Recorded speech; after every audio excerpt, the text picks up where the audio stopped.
Y'all, I'm still eating food. I'm still eating food.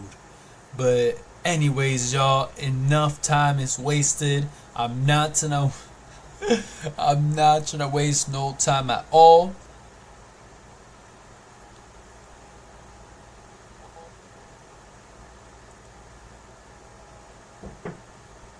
Let's get right into the video, even though I'm still eating.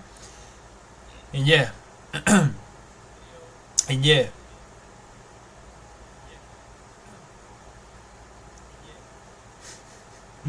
Let's get right into the video, y'all. Like, share, subscribe. You already know, man. Let's get right into the video. Family discovers someone has been sleeping with the AI robot. I think I've seen this before, but I don't recall when. But let's watch the video. The Hawkins family purchases Anita, a robotic assistant or a synth. Unknown to them, she was part of a group of sentient synths. Okay, I remember which one. Synth creator David Elster. However, Anita was illegally modified, leading to her losing her memories. Overhearing so, quick spoiler. Tom, Joe grows suspicious. This is from Story Recap, so yeah. Story Recap is actually very good. They already what? He already kissed her? That fast? One named Tom, Joe grows suspicious and ends up using Anita's adult options to copulate with her. Noticing Anita's the eldest Hawkins' daughter, Matilda, that was investigates the man, wow, that was fast. Though she hesitates in reuniting him with Anita, another sentient synth named Niska kills a man in a brothel to escape. So, in other words, quick spoiler. Sentient synth as well. She struggles to conceal this from her partner, Detective Pete Drummond, who's living with her after his wife replaced. I want to say it, but at the same time, I don't want to. George Milliken, Leo discovers that their father left a program, but he needs all the sentient synths to run it. After attacking humans who were destroying synths in an anti-synth smash club, Niska escapes. So, yeah, I'm gonna just spoil it. I think, if I remember this, they're basically humans. They're not robots at all. They're basically humans. Niska smiles, thinking that the humans but the humans did something. I don't know. I don't know if they installed something to, you know, in order for them to be like computers. But wow. Which is Anita's real name. Leo forbids Niska from joining them as she's wanted for murder. Although she refuses, and they want to rescue the girl. Human that Leo recommends. Meanwhile, Matilda asks Anita I think if I remember watching this, it gets a little bit confusing because she ends up, I think, running away. When she leaves, Joe tells the children that their synth is old and illegally modified, so they plan to return her. Their younger daughter, Sophie, and their son, Toby, almost dropped it, but... wants Anita to stay for her to uncover who she was before. Joe is baffled because he secretly wants to get rid of Anita to hide that he took advantage of her. Laura also sides with the kids because she's grown fond of the synth. Meanwhile, Pete barges into Karen's room while she's charging. Luckily, she unplugs herself before he sees her. Ecstatic, Pete shows her a newspaper. Later, the two report to the station while the news about a killer synth has apparently been leaked. As detectives of the case, they're summoned by the chief. Unbeknownst to Karen, Pete leaked the story to the reporter he previously injured in exchange for getting the charges withdrawn. At the chief's office, Pete and Karen are ordered to calm the press and ensure that Niska won't cause further casualties. Before leaving, Karen asks the chief about the Smash Club incident. When he says it's unimportant, she investigates the case on her own. Elsewhere, Niska takes a cab to the address Leo gave. She realizes that she got injured at the Smash Club, causing her side to bleed. Shortly after, she arrives at the address and meets Dr. George Milliken, one of the first synth creators. His synth, Vera, detects that Niska is a synth, but the latter denies this. When Vera leaves, Niska admits that David Elster made her. George understands that she's a sentient synth like Max, who visited him with Leo recently. Meanwhile, Matilda contacts Leo again. With her parents arguing over Anita, she answers the door and I think I'm talking about another video. I hope so, because y'all see what I'm talking about. Take her to Leo. When Leo finally sees Anita again, he embraces her, but Anita doesn't recall him or Max. Right away, Leo and Matilda try to decipher the codes that might trigger Anita's consciousness. However, this causes her to glitch. This upsets Leo, so he looks into Anita's eyes, hoping she'd remember who she is, but to no avail. Elsewhere, George questions how David created consciousness, so Niska shares that he made her using 17,000 pages of unique code. She rants about how people who know about them see them as a threat. George admits to thinking that way too. He shares that when he discovered that David wanted to make sentient synths, he questioned him about it. Offended, David remove George from his future projects. However, George can't deny that he's looking at the greatest creation man has ever made. He then mentions the message Leo showed him, and Niska fiercely claims it's the key to the future. George comments that David made Niska combative, but she argues that her experiences shaped her. When he asks about these experiences, Niska dodges the question. Elsewhere, Pete is notified that Simon, his wife's assistive synth, is at the end of his rental period. He meets with Jill to tell her about this, but she doesn't want to return Simon. She guilt trips Pete, saying that she relied on the synth when she couldn't rely on her husband. Meanwhile, Karen meets with a man who has a video of the attack at the Smash Club, where she sees Niska. At the laboratory, Hob, a scientist who's after the sentient synths, presents a recording of Niska and Leo's call to synth manufacturing executives. Although the executives believe that Leo Elster died when he was a boy, Hob suggests that he survived. He adds that David succeeded in creating true AI, and more are out there. Learning that the so-called life program needs all sentient synths, one of the executives commands Hob to destroy Fred, the only sentient synth in their custody. However, Hob seems torn by that order. Meanwhile, Leo gives up on bringing out Mia's memories. As he tears up in frustration, he demands Matilda to take Anita back home. Despite this, Matilda immediately goes through Anita's diagnostic log when they arrive home, still believing that Mia is in there. Toby arrives just as Matilda discovers that the adult options were used. She accuses Toby of it, and the commotion alerts. And I'm watching an ad, but if you know you did something wrong, the truth is gonna come out no matter what, no matter how many lies you could say, but the truth shall come to light, which is crazy.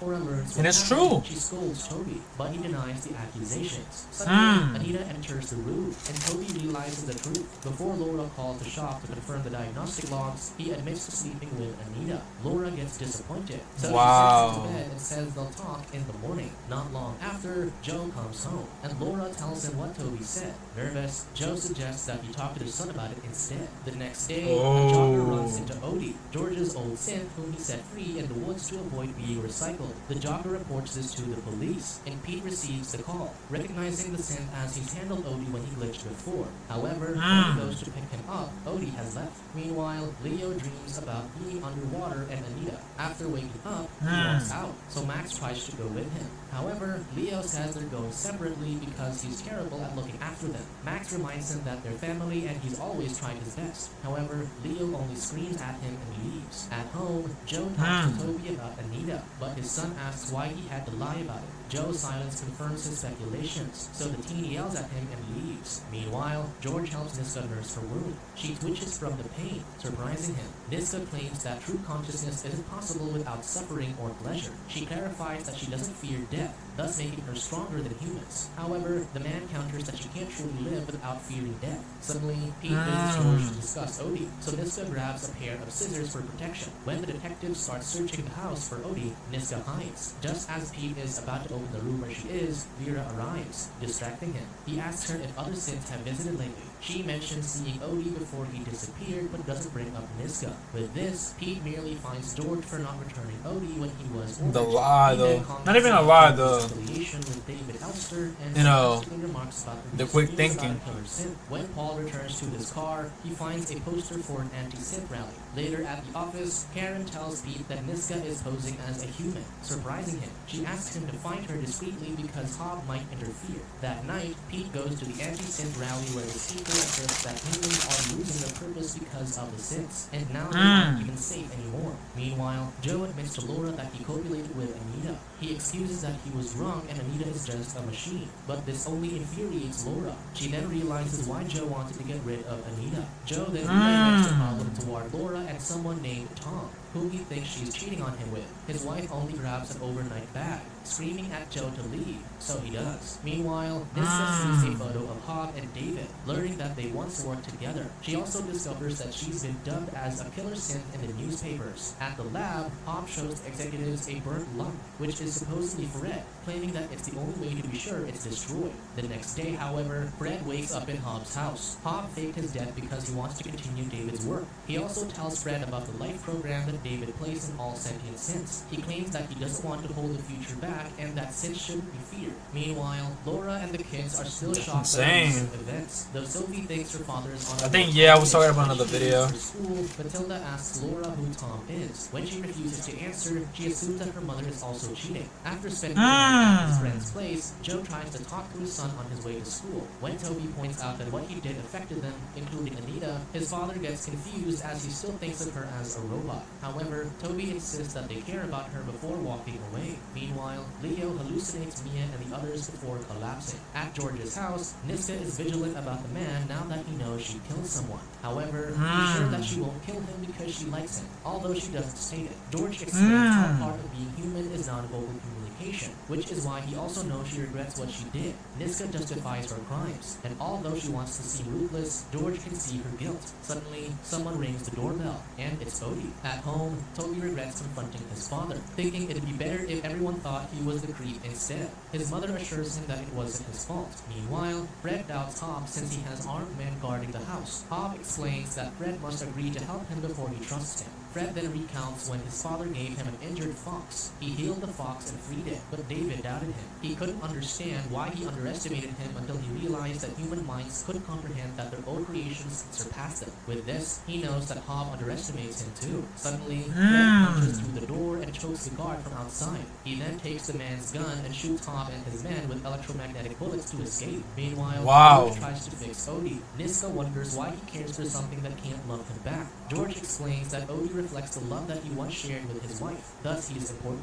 Niska offers to help fix Odie since George can't keep his hands steady. When Odie powers on, she smiles but quickly hides it. Elsewhere, Jill becomes intimate with Simon, but the scent is predictable and it doesn't excite her. Meanwhile, Laura worries because Matilda hasn't come home yet. Anita mentions that Matilda hangs out with Haru, so the mother asks her to drive her to his house. True enough, this is where they find Matilda. However, she doesn't want to go home until Laura tells her who Tom is. Elsewhere, Niska watches George care for Odie, so she asks if David ever cared about them. He comments that David only ever cared about his work. Even his son and his wife, Beatrice, weren't really interesting to him. Suddenly, George asks how old Niska is, and she says she's 9. He laughs, saying that she's only a child. Niska laughs too, but then she falls silent, recalling that David didn't always treat her like one, though she kept that a secret from Leo and the others. George realizes that David used her for his sensual needs, so he sympathizes with Niska. He holds out his hand, promising to do anything to help her. Niska takes it as she slowly trusts him. Elsewhere, Laura takes Matilda to a park where she shows a childhood photo of her and her brother Tom. He died after getting hit by a car. This is crazy, y'all. Because she was supposed to be watching him. Her mother never forgave her, and Laura admits that her mother is still alive and that she visited her recently. Her mother wished Laura had died instead, convinced that she let Tom die on purpose. This caused Laura to cut her mother off, so she went through her adult life claiming that she was an only child with both her parents dead. Matilda asks why she still visited her mother, so Laura explains that she felt like she was losing Matilda. She hoped that if she made amends with her mother, she would also understand her daughter. Matilda reassures her that she will never lose her. On their ride home, Mia suddenly breaks through Anita, gasping in the backseat and forcing Laura to pull over. Mia tells Matilda that Anita's personality identifies her as a rogue code and is trying to delete her. She asks Matilda to tell Leo that she's still there, but he needs to look outside of her head. Just then, Mia returns to her usual synth behavior. Laura asks who Leo is, and Matilda replies that he owned Anita before. Elsewhere, Max passes by a memorial for a deceased boy. In one of the cards, he reads that he's now in God's care. Desperate to keep his siblings safe, Max prays despite doubting God's existence. Just then, Matilda barges into their hideout, looking for Leo. Max reveals that he One thing is though, he probably is. Meanwhile, Laura explains to Toby that Anita is conscious. He's dumbfounded and asks if his dad knows, to which Laura says no. Max takes Matilda to their old rendezvous. Look, y'all, I would never be 30. I'm gonna just say it, one thing about me. Max immediately tries to save him. I would never fart on camera. I would never film myself being in a toilet, even though I am not crazy. I could be crazy sometimes, but I don't put it to that extent. But crazy. Suddenly, Pete receives a call from Jill, saying that Simon is going haywire after she got him modded. When Pete arrives to rescue her... Ladies and gentlemen, afternoon tea's here. Wait, so that's his wife? What? Simon says his wife is playing hard to get, which makes it difficult for him to penetrate her. Enraged, Pete smashes That's his Sim's wife? with a Nah. phone. When Simon finally powers down, he tells Jill that it's safe to come out. Realizing that the synth is damaged, Pete offers to cover the cost of a new one. However, Jill only But tells she him slept to with leave. him. Meanwhile, Karen interviews the cab driver. That's at the crazy. station. She confirms that his passenger was Niska, who was dropped off at Queen's Park. During this, Toby goes to his dad to reveal Anita's true nature, but Joe doesn't believe him. At the hideout, Leo regains consciousness, and Matilda tells him that Mia still exists, but she'll only explain if he tells her what's going on. Leo refuses, but Max convinces him to trust Matilda. With this, Leo shows his memories to Matilda, which are digitally stored because he's part synthetic. His mother was mentally ill, so David created a conscious synthetic Hey, that's his- on Leo, which he named Mia. This Nah, persuades I'm not that gonna say Mia anything, I'm not was sure. Leo's lover and instead played a motherly role. After Mia, David created more sentient synths, Fred, Niska, and Max. When Leo was 13, he died after his mother kidnapped him and drove them both into a lake. Mia saved him, but it was too late. To save him, David put synthetic parts into Leo's body. After this, he became closer to his synth siblings. One day, David flipped, saying that Leo was responsible for taking care of the others. After he sent them away, he killed himself. Matilda sympathizes with Leo and Max, so she decides to reunite them with Mia. Meanwhile, Joe goes to their house to apologize to Laura again. He then asks what Toby meant about Anita, pointing out that people will be looking for her if it's true. He uses this and the news about a killer synth as excuses to get rid of Anita, but Laura is convinced that her synth has emotions. Matilda arrives with Leo and Max, explaining that he owns Mia, which angers Joe. However, Laura tells him to leave while Leo works on recovering Mia. Hours pass, and Leo can't recover Mia. Matilda suggests that her root code might be translated to pure sensory data. Hearing this, Toby and Laura smile over Matilda's cleverness. Leo tries this, and she's correct. Anita suddenly gasps, and Mia returns. She immediately embraces Leo and Max, happy that they're finally reunited. After thanking the Hawkins family, Mia nurses Leo's wound. Laura then learns that they're being hunted by people who don't want them to exist, but the sentient synths only want to be free. The mother worries if her family will be safe, so Leo assures her that it's them that those people want. Leo plans to keep moving and find the others, but Laura offers to help. Meanwhile, Pete tells Karen about the recent issue with George. She's surprised that he's Dr. George Milliken, who also lives in Queen's Park. Later, Karen considers telling Pete that she's a synth. Just then, he knocks on her door, saying that he'll sleep now. Suddenly, Karen compliments him, implying... Wait, so that's a robot as well? He hesitates, he gives in to her kiss. Meanwhile, Fred calls... But didn't he Leo already and says he's slept with her, he's though? not being followed, nor does I he don't have know. any plan to track her. With this, Leo and Max set out to pick him up. Wait, Leo what? wants to Replay that. her kiss. Meanwhile, Fred calls Leo and says he's free. He's not being followed, nor does he have any implanted tracker. With this, Leo and Max set out to pick him up. Mia wants to Whoa. join, but Laura insists she's I don't know what's safe going to on. return with Fred. As Leo and Max leave, Joe calls the authorities. After Karen and Oh. Pete have done the deed, she says she's leaving and might not return. This is why she wants Pete to know that he's her favorite person, and she wants him to remember that. Pete gets weirded out, but he agrees anyway. Suddenly, she reveals her charging port and her blue blood. Realizing what she is, Pete runs away. Elsewhere, Leo and Max are pulled over by a cop. As Leo deals with it, he finds Hop and his But in the men. first couple of scenes, like, I think... They get cornered, so they abandon him. But Max can't keep up because he's low in power. When they reach the bridge, Max decides to sacrifice himself so Leo can escape. Leo wants to sink in the water and die, but Max replies that if he dies, it means he lived. With this, he allows himself to fall into the water. With no time to mourn, Leo escapes while Max accepts his fate, taking comfort that his family will soon be together. Subscribe to watch more videos. Wow. I mean, well, I'm not gonna say too much, y'all, but this is insane, y'all, and I'm gonna have to blur this out as well. But anyways, y'all, I hope y'all enjoyed the video. Don't forget to like, share, subscribe. You know what to do, man. But wow, I don't have too much words right now because these people slept with robots, man. And I think in the first couple of scenes, the last lady or woman that y'all seen in the bed, right? I think she was trying to hide her. I probably had to review it while, you know, I do the editing. But she basically, I don't know, it was noticeable that she was trying to charge herself. But if he didn't see that, then wow, that's crazy. But I still got some food in my teeth, so I'm just trying to be careful when I talk. But anyways, y'all, like, share, subscribe. And I know I'm just scratching my leg, but anyways, y'all, like, share.